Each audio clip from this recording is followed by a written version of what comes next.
가끔 건강검진 결과지를 보고 깜짝 놀라서 찾아오시는 경우가 있습니다. 선생님, 제가 경동맥에 혈전이 있다는데요. 저는 앞으로 뇌경색이 생기는 건가요? 하면서 거의 공포에 질려서 오시는데요. 오늘은 그 해답을 알려드립니다.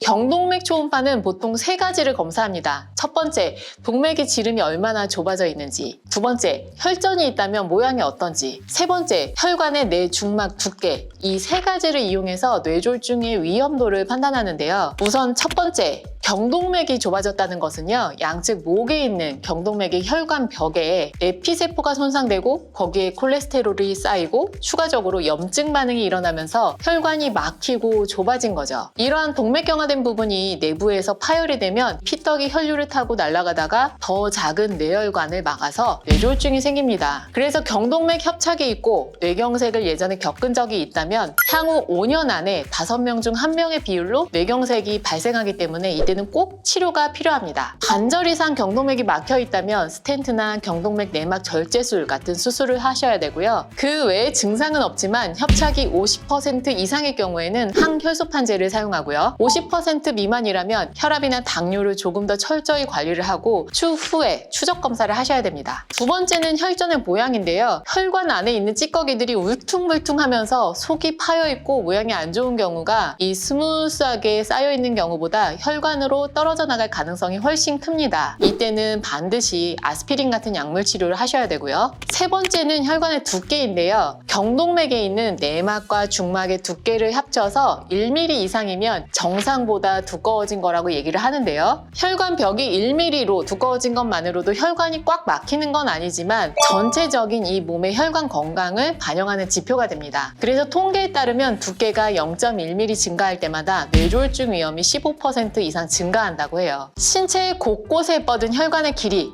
무려 9만 킬로라고 하는데요. 그 중에서도 경동맥은 뇌로 가는 혈액의 80% 이상을 담당하는 중요한 혈관이니까 앞으로도 자주 검사하셔서 더욱 깨끗하게 관리를 해야 되겠죠. 자, 그러면 여러분 오늘도 건강한 하루 보내세요. 안녕! No, where do we go when our skin gets cold?